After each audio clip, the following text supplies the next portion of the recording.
Olha, por décadas, a gente ouviu que o sistema tributário brasileiro era um dos piores do mundo, né? Um verdadeiro freio de mão puxado para o crescimento. Só que agora tem uma reforma super ambiciosa que promete, olha, mudar tudo. Então, bora entender que transformação é essa e por que ela é tão, mas tão importante para o futuro do Brasil. Para a gente ter uma noção do tamanho do problema, o sistema ganhou um apelido que, olha, diz tudo: manicômio tributário. É isso mesmo. Por décadas, especialistas, empresários, todo mundo usava essa palavra, insanidade, para descrever a confusão que eram as regras de imposto aqui no Brasil. Tá, mas manicômio, por quê? O que na prática fazia o sistema ser tão caótico assim?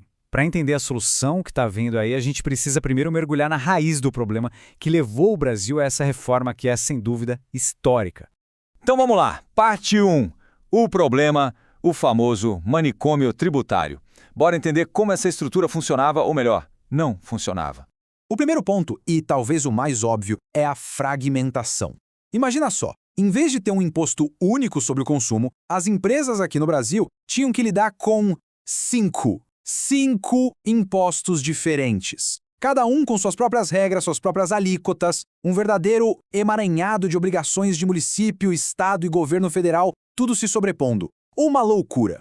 E aí, a gente chega numa das piores distorções do sistema antigo, a tal da cumulatividade. Pensa nisso de uma forma bem simples. É um imposto sobre imposto. A cada etapa da produção, o imposto que era pago virava custo. E na etapa seguinte, um novo imposto era cobrado em cima desse custo que já tinha imposto dentro. O resultado era um efeito cascata, sabe? Um resíduo tributário invisível que ia inflando o preço de tudo.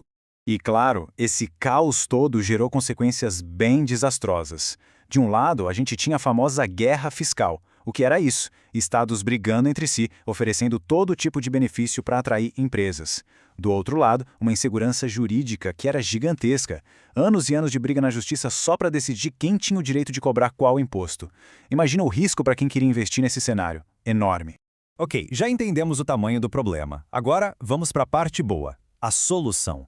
E para substituir todo esse caos, a proposta é um modelo moderno, já testado e aprovado em muitos lugares do mundo, o IVA dual. E a grande mágica da solução está aqui, ó, na simplificação. Dá uma olhada nessa tabela. Lembra daqueles 5 tributos super complicados que a gente falou? Pois é, eles simplesmente desaparecem. No lugar deles, entram só 2, o IBS, que vai juntar os impostos de estados e municípios, e a CBS, que é a parte da União.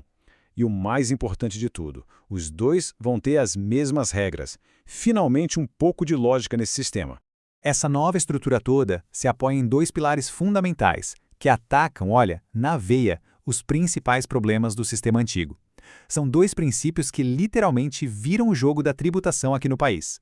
O primeiro pilar, tributação no destino. A regra passa a ser muito simples. O imposto fica com o estado ou município onde o produto é consumido e não mais onde ele foi produzido. E por que isso é genial? Porque acaba de uma vez por todas com a tal da guerra fiscal. Não adianta mais um estado dar um monte de incentivo para atrair uma fábrica, porque o dinheiro do imposto não vai ficar lá. A decisão de onde instalar uma empresa volta a ser baseada no que importa: logística, eficiência.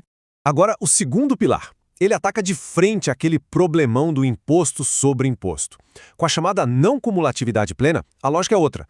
Todo e qualquer imposto pago numa etapa da cadeia produtiva vira um crédito, na hora, para ser usado na etapa seguinte. Simples assim.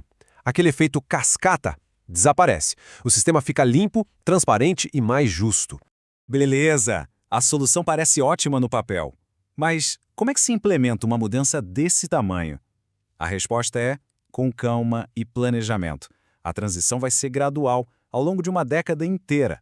Vamos dar uma olhada nesse cronograma. Tudo começa de leve em 2026, como a fase de teste. Aí, entre 2027 e 2032, a mágica acontece de verdade. Os impostos antigos vão sendo reduzidos ano a ano, enquanto as alíquotas dos novos impostos vão subindo. É como se fosse uma balança se ajustando, sabe?